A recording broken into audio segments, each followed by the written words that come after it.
भारत ने लक्षद्वीप में अपना एक नया नौसैनिक अड्डा बनाया है।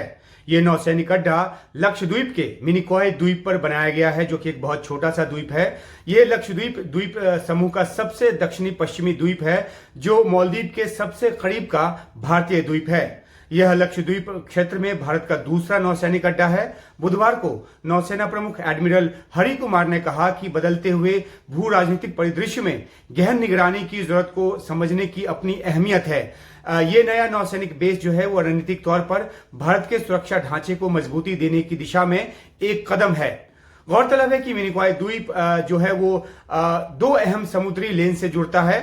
पहला जो है वो मिनिकॉय और मालदीव के बीच का जो समुद्री लेन है, जिसे कि तकनीकी तौर पर 8 डिग्री चैनल कहा जाता है, 8 डिग्री चैनल कहा जाता है। और दूसरा मिनिकॉय और लक्षद्वीप के मुख्य द्वीप समूह के बीच का समुद्री लेन, जिसे कि 9 डिग्री चैनल कहा जाता है।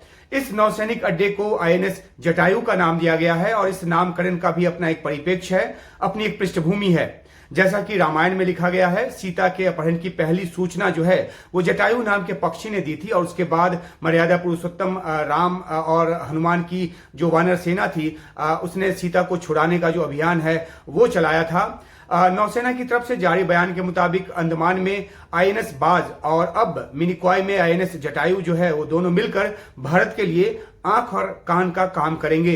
तो ये एक बहुत ही एक जो रणनीतिक जो डेवलपमेंट है वो है। हालांकि अपने संप्रभु क्षेत्र में भारत कहीं भी सैन्य अड्डा बनाने का इसको अधिकार है एक मुल्क के तौर पर, लेकिन भारत के इस कदम को मालदीव से बढ़ी तनातनी के बीच एक रणनीतिक तौर पर भी देखा जा रहा है। खासतौर पर तब जब मालदीव में जो नए राष्ट्रपति मुइजू आए हैं, उसके बाद से जिस तरह से मालदीव जो है वो चीन से अपनी नजदीकी जो है वो बढ़ाता जा रहा है, और उस हिसाब से ये और ज्यादा अहम हो जाता है कि इस क्षेत्र में भारत जो है अपनी सुरक्षा जो है वो सुनिश्चित करे और अपने बूते करे, किसी दूसरे देश पर उसकी निर्भरता जो है वो ना हो। गौरतलब है कि मालदीव में मौजूद भारतीय सेना का जो छोटा सा दल था, मालदीव से उसको वापस भेजने के मुइजू के फैसले पर जो अमल है वो शुरू हो चुका है। पहला तकनीकी दल वहां पहुंच भी गया है, जिसने रिप्लेस किया है। हालांकि सिविलियन दल जो है वो अब पहुंचा है। मुइजू ने भारत के साथ जो हाइड्रोग्राफी समझौते जो था उसको भी आगे बढ़ाने से इनकार कर दिया, और दूसरी तरफ चीन के पोत के मालदीव का रुख करने की जो खबर है वो बार बार आती रहती है। इस सबके बीच जो चीन ने जो है वो मालदीव को मुफ्त सैन्य सहायता देने का भी ऐलान किया है, जिसका कि जो कोई ब्यौरा है, जो कोई डिटेल है वो अभी तक जारी नहीं किया गया है। मालदीव विदेश मंत्रालय की तरफ से भी इसकी जानकारी जो है नहीं दी गई है, सिर्फ बयान आया है। जाहिर सी बात है कि 2008 से मालदीव में भारी निवेश के जरिए और कई तरीके अपनाकर जिस तरह की पैठ बनाने की कोशिश चीन करता रहा है, मुइजू के राज में उसमें तेजी से कामयाबी चीन को मिलती नजर आ रही है।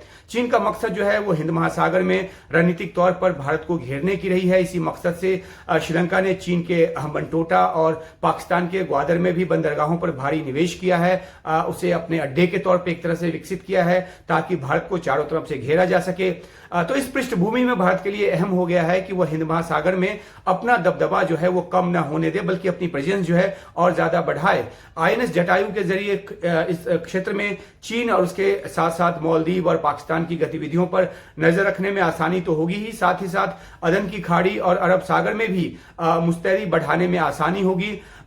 इससे जो मौजूदा समय में खासतौर पे इजरायल और हमास युद्ध के बाद जो देखने में आ रहा है कि हुती जो है वो लगातार व्यापारिक जहाजों पर हमले कर रहा है, और समुद्री लुटेरों का भी इस क्षेत्र में प्रकोप रहा है जो व्यापारिक जहाजों को निशाना बनाते हैं, तो उनकी सुरक्षा भी बेहतर तरीके से की जा सकेगी। तो आईएनएस जटायु के जरिए भारत इस क्षेत्र में अपनी जो रणनीतिक जो एक दावेदारी है, अपनी जो रणनीतिक एक मौजूदगी है वो बढ़ाने की कोशिश की है, और इसकी खासी अपनी अहमियत है।